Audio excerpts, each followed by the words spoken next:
Marche contre la discrimination en Afrique du Sud. Des milliers de Blancs dénoncent un plan de participation des salariés de Sasol réservé uniquement aux Noirs. Affrontement dans la capitale libyenne Tripoli. Médecins sans frontières demandent une évacuation d'urgence des migrants de la Libye.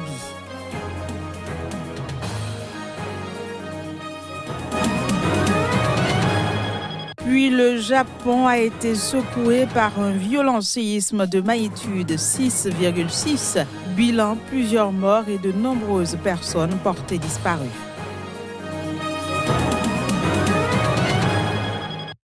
Ravi de vous retrouver pour cette nouvelle page de l'information sur Sika TV. Bienvenue à toutes et à tous.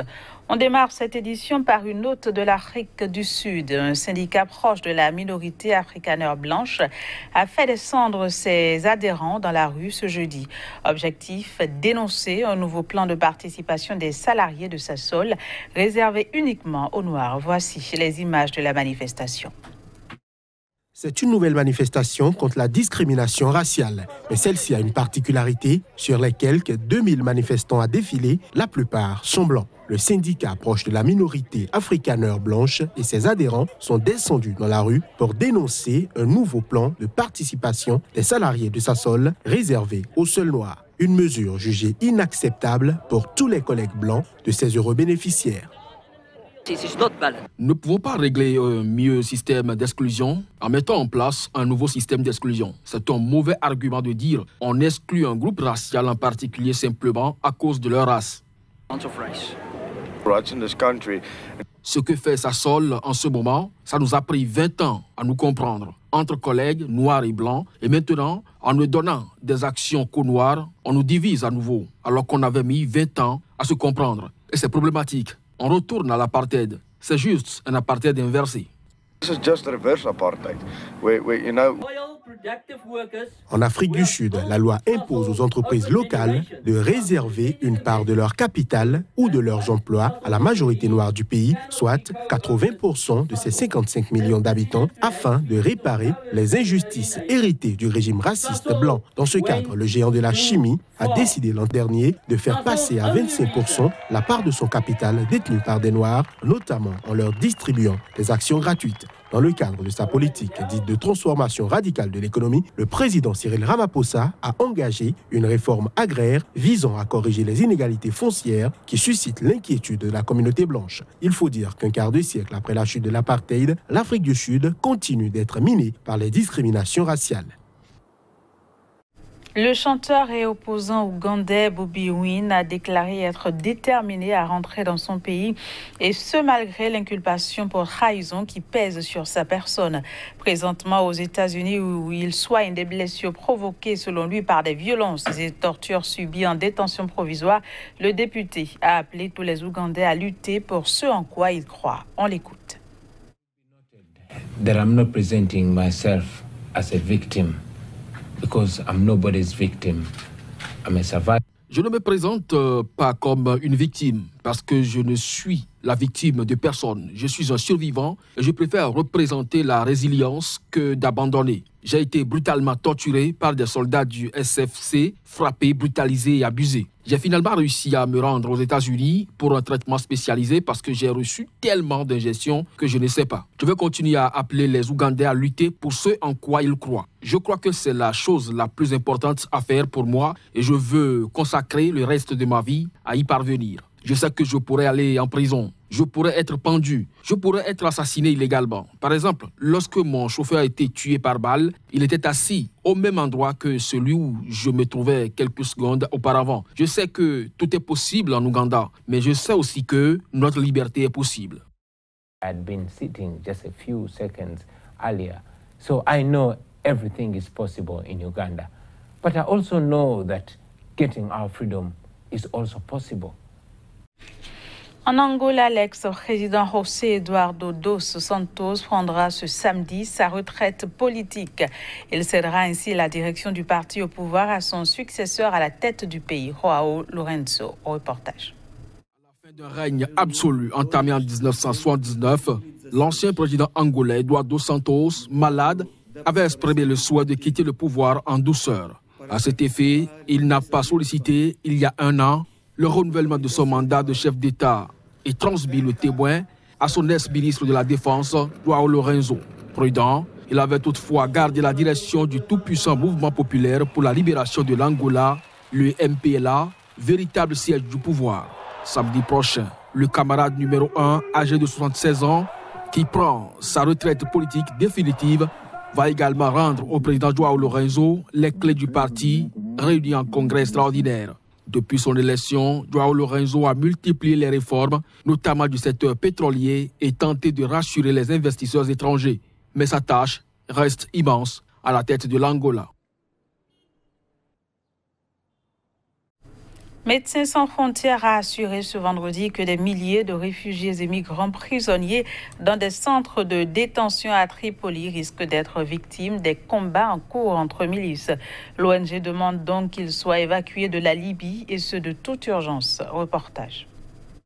Troisième jour d'un fragile cessez-le-feu à Tripoli, les affrontements ont repris de plus belle dans la capitale. Une situation qui pousse Médecins sans frontières à tirer la sonnette d'alarme. L'organisation non gouvernementale a écrit dans un communiqué que plusieurs milliers de réfugiés et migrants sont toujours pris au piège dans les centres de détention de la capitale. Toujours via ce communiqué, l'ONG demande que des mécanismes de relocalisation au point mort depuis plusieurs mois soient activés de toute urgence afin que ces personnes soient évacuées du pays le plus rapidement possible. La distribution d'eau et de nourriture habituellement assurée par une poignée d'organisations internationales qui sont aujourd'hui contraintes de suspendre leurs activités en raison de l'insécurité est devenue très aléatoire et l'aide médicale disponible insuffisante.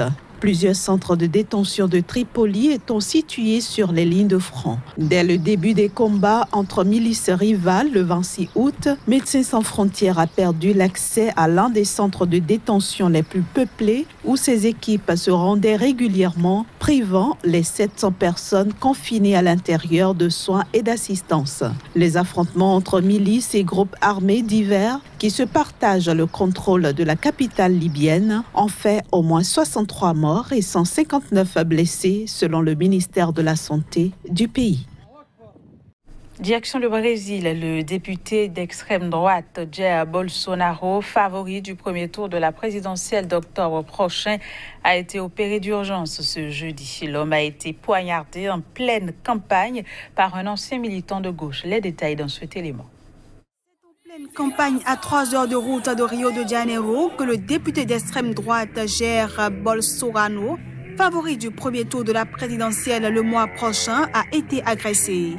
Après avoir subi une opération, celui qui obtient le plus d'intentions de vote le 7 octobre prochain, selon le dernier sondage, s'est exprimé depuis son lit d'hôpital. Nous avons tous une mission sur Terre et cette mission sera accomplie par moi, par vous ou par quiconque au moment voulu par Dieu. Je me suis préparé à un moment comme celui-ci parce qu'on court des risques.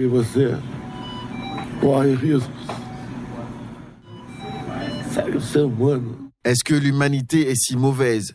Je n'ai jamais fait de mal à personne. J'étais très inquiet parce que ça ressemblait à un coup dans l'estomac ou une balle de foot. La douleur était insupportable et j'ai vraiment cru que quelque chose de grave était arrivé. Selon un rapport préliminaire de la police militaire, l'homme qui a poignardé ce jeudi le candidat d'extrême droite a dit avoir agi pour raisons personnelles et sur l'ordre de Dieu. Le président Michel Temer et les candidats à la présidentielle ont rapidement condamné l'attaque contre le député d'extrême droite. Au moins 9 personnes ont péri et une trentaine d'autres sont portées disparues dans le nord du Japon, secouées par un puissant séisme de magnitude 6,6. Le tremblement de terre a provoqué d'énormes glissements de terrain et une coupure de courant générale dans toute la région. Voici les images. Les secouristes s'activaient ce jeudi soir dans le nord du Japon pour tenter de retrouver des survivants dans les décombres de maisons détruites par un puissant séisme de magnitude 6,6 qui a provoqué d'énormes glissements de terrain et une coupure d'électricité générale. Le bilan fait état d'au moins 9 personnes tuées, 300 autres blessées et une trentaine de disparus. Le tremblement de terre s'est produit en pleine nuit dans l'île septentrionale de Hokkaido, à 62 km au sud-est de Sapporo, 2 jours à peine après un typhon dévastateur dans la région d'Osaka. La terre a continué à trembler. Des dizaines de répliques ont été ressenties. Des refuges ont été ouverts dans les diverses régions touchées. De longues files d'attente se sont formées près des stations-service, des supermarchés, des habitants de la région de Sapporo redoutant le manque d'approvisionnement. Les transports étaient également fortement perturbés sur les rails et dans les airs. Tous les trains sont arrêtés et l'aéroport de Sapporo-Chitose a dû fermer. Les responsables ont mis en garde contre le risque de nouveaux tremblements de terre. Le séisme de ce jeudi survient alors que l'archipel se remet à peine du passage du très puissant typhon Jebi qui a tué 11 personnes dans le sud-ouest.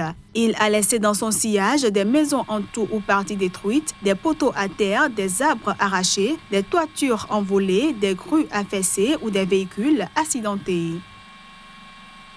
Aux États-Unis, dans un climat de suspicion et de paranoïa à la Maison-Blanche, le président américain Donald Trump a appelé le New York Times à révéler le nom, je cite, du lâche qui a rédigé une tribune anonyme dénonçant son comportement erratique.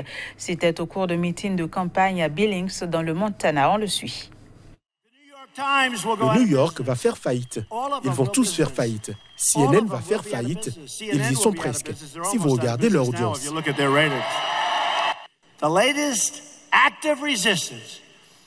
Le dernier acte de résistance en date est la tribune dans le New York Times en faillite par un lâche anonyme sans courage.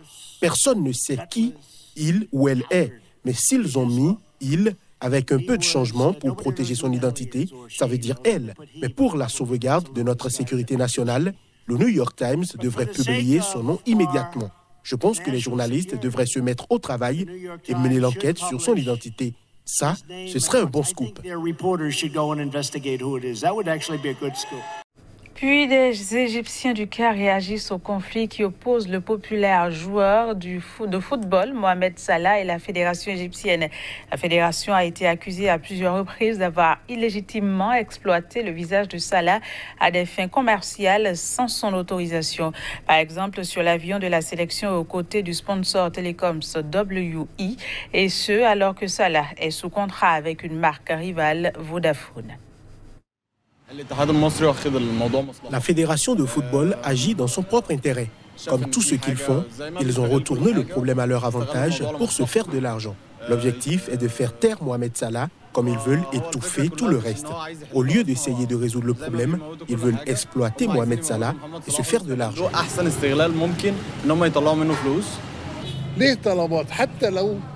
Salah a des exigences, même si elles sont un peu élevées.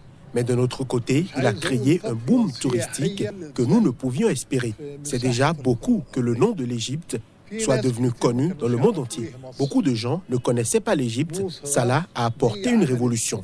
Essayons-nous d'en tirer parti en faisant un mauvais usage? La popularité de Mohamed Salah a baissé parmi les Égyptiens à cause des propos tenus par son avocat. Salah devrait se prononcer contre son avocat pour regagner en popularité. Nous aimons tous Mohamed Salah, et quand nous voyons un Égyptien aimé de tous encourager son avocat à offenser le pays, alors il sera détesté. Voilà, c'est sur cette note de l'Égypte que s'achève ce journal. Merci de nous avoir consacré du temps. Très bonne suite au programme sur SICA. À très bientôt. Au revoir.